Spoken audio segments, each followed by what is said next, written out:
Sis, one unexpected bill, one layoff, or one single emergency can flip your whole life upside down. That's why today we are talking about the most important account you'll ever have, whether single or married. And that account is called the emergency fund. Hey, sisters, welcome back to Her Money with Reese.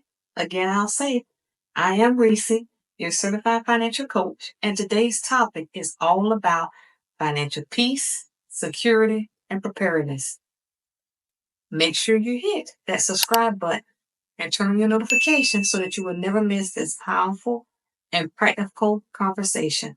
And if you have a sister or a friend that you think needs to hear this, please forward it to them and ask them to hit that subscribe button.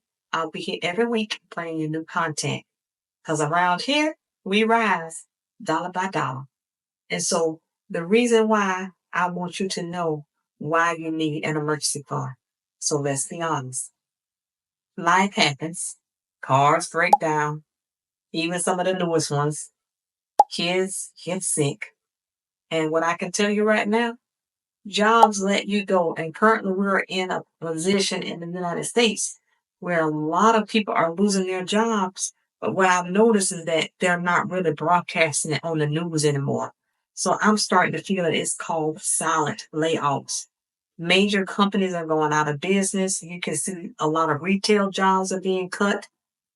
We can only hope and pray that we're not on the number. But in the event that we are in that number, we need to have an emergency fund.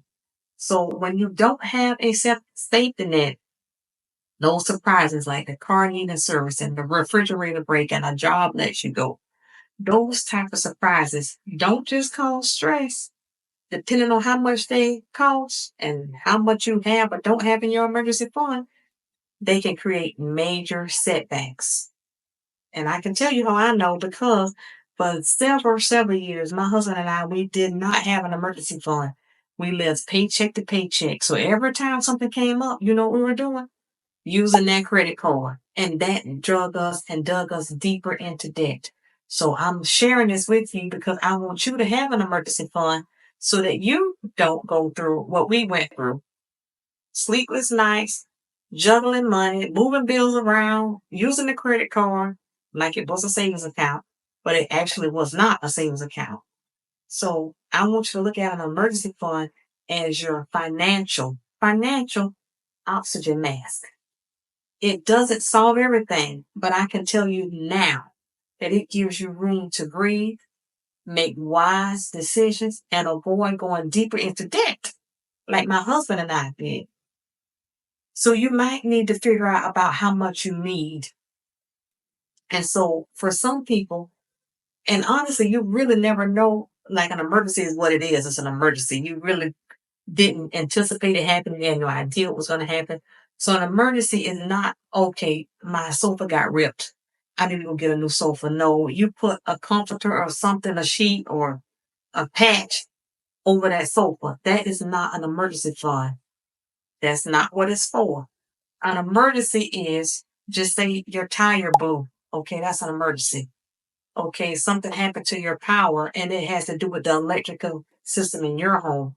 That's emergency because you need electricity. Your dryer or your washer blew out. In my eyes, that's an emergency because I do not want to go to anybody's laundromat. So I would consider that an emergency.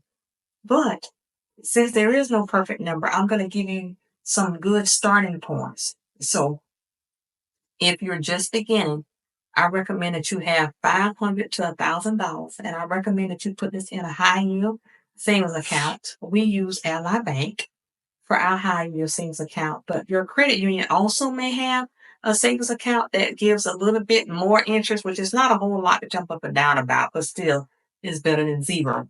So maybe you can check out your credit union, or maybe you can check with Ally Bank and look at putting your savings in a high yield savings account.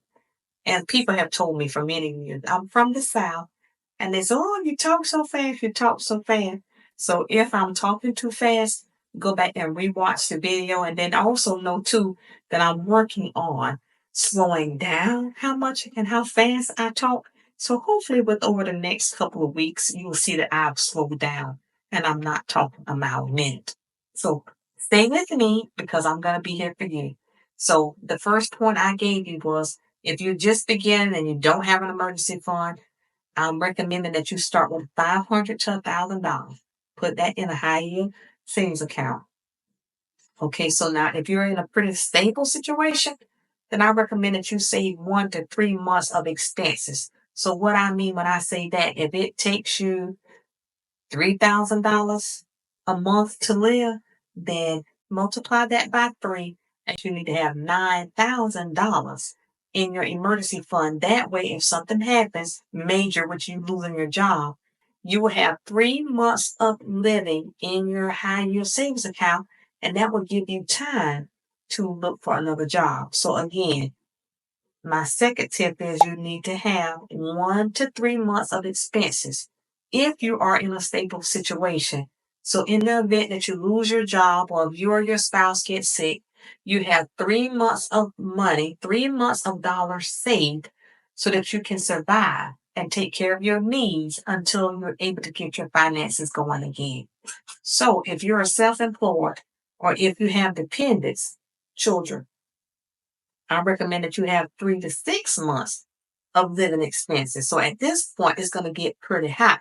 So, like I'm saying, this is if you're self employed, you really, really need to focus on getting at least 6 months of emergency fund built up. And when I say 6 months, if you need $5,000 a month minimum just to survive and pay your bills, get groceries, get gas, pay your utilities, pay your insurance, if you make $5,000 a month, you need to make an effort, a conscious effort to build a $30,000 emergency fund. And again, that is not for you to go out and buy a sofa. That is not for you to go on vacation. That is money that you have put aside that you do not touch unless it's truly considered to be an emergency. Start small and build. And don't get discouraged because sometimes when we start building an emergency fund, boom, something happens and you have to drain it. You may even have to use your credit card, but sister, I'm telling you, don't give up. Just keep going. And in order for you to get your emergency fund built up, you may have to take on a part-time job or you may have to figure out a side hustle. You may have to babysit on the weekend, but I'm asking you to be intentional and be purposeful about building your emergency fund because it will give you peace. It will save you from climbing or going deeper into debt. So every dollar that you save is building your cushion. And I like to call that a safety net. So I'm not here just talking. I'm asking you and recommending you one way that I can help build you up dollar by dollar is encouraging you to have an emergency fund so that if or when that emergency comes up, you will have money to cover it. So here are 3 easy ways to start your emergency fund that you can start now, or at least with your next paycheck, I'm hoping. Open a separate savings account. This keeps it out of sight and out of mind. You don't touch it, like I said, unless it's an emergency. Set a small, consistent goal. Number 2, that may be $10 a week, that may be $25 a week, but all of that adds up. You don't have to save it all at once. But what I encourage you to is that you do need to say no to yourself. Because sometimes when you have a savings account, you can hear it calling, Reese, Reese. Don't touch it. Because if you touch it, then you're going to start from ground zero again. Especially like, oh, can you be in my wedding? If you don't have the money, sister, to be in the wedding, say no politely. You really don't have to give an explanation. You could just say, at this time, I'm not able to be in your wedding, but do not use your emergency fund to be in a wedding or to go on a trip that wasn't your idea, but maybe one of your friends' ideas. So always, always keep your financial legacy, your financial plan, your financial future. Keep it in your vision so that you don't get lost and make decisions that you're going to have to pay for later. So when you get unexpected money, like a bonus or a birthday gift that somebody might give you cash, put that in your savings account. Tax refunds. We're known for tax refunds. We get all excited and happy about our tax refunds. But what I've learned over the years is that a tax refund what it is, it's still your money, but we are allowing Uncle Sam to hold on to our money without giving us any interest. And if you want to get it fast, you got to pay H&R Block or whoever a ton of money to get it fast. It's your money. Adjust your W-2 or adjust your pay stub. I can't remember what the name of it is, but you probably remember. But it's one of those days that I don't remember. But adjust your W-4 so that maybe you don't get as much taken out of your check when you get paid, so that you won't get this huge tax refund, but you can start saving your money now and put it in your high yield savings account. Put part of it in there or put all of it in there. It just depends on how aggressive and how intentional you are about getting an emergency fund.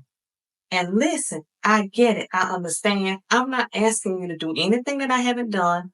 I'm not asking you to do anything that I don't work on frequently. Like if something happens and we have to take money away from our emergency fund, we work really, really hard to get the emergency fund built back up because you don't know when it's happening again.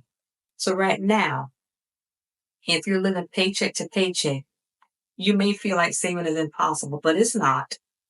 But I promise you that it will give you a peace of mind and it's worth the sacrifice. And if you're living paycheck to paycheck, then you need to look at the things in your spending plan that you don't need. Like, do you need all those subscriptions to Amazon? Do you need the subscription to Disney? Do you need the subscription to Paramount?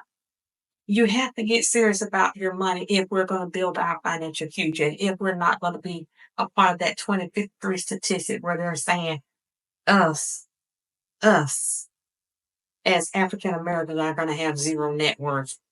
I refuse to believe that. And I'm so glad that Anthony O'Neill brought that to our attention so I can be serious about not being a part of that statistic. So your emergency fund, stop thinking of it as a savings that's optional. It's not optional. Your future self is counting on the choices that you make today. Remember that. An emergency fund is not a luxury. It's a necessity to protect yourself and build a guardrail around yourself to protect yourself from things that you can't do anything about. And you and your husband, your family, if you're single, you are worth protecting. So please, please listen to this content. Go off by yourself if you have to and realize if you do not have an emergency fund, you don't have a guardrail. You don't have anything to protect you. Yes, we are children of God, but also we have to have wisdom. And He wants us to save money to protect ourselves. He really doesn't want us to get into debt. So if you want to cut back on your debt, if you're trying to pay your debt off, get yourself an emergency fund. If this content inspired you to start or restart your emergency fund, I want you to type it in the comments. Just type, I am building my cushion. Just by you saying that, you could encourage another sister to start building hers. Please like this video, subscribe if you haven't already done so, and share it with a sister or a friend who needs to protect her peace. Life is unpredictable, but your financial foundation, that doesn't have to be. So until next time, sister, keep saving, keep building, keep rising dollar by dollar, and I will see you on next week. Again, thank you for watching, and thank you for going on this journey with me. God bless you.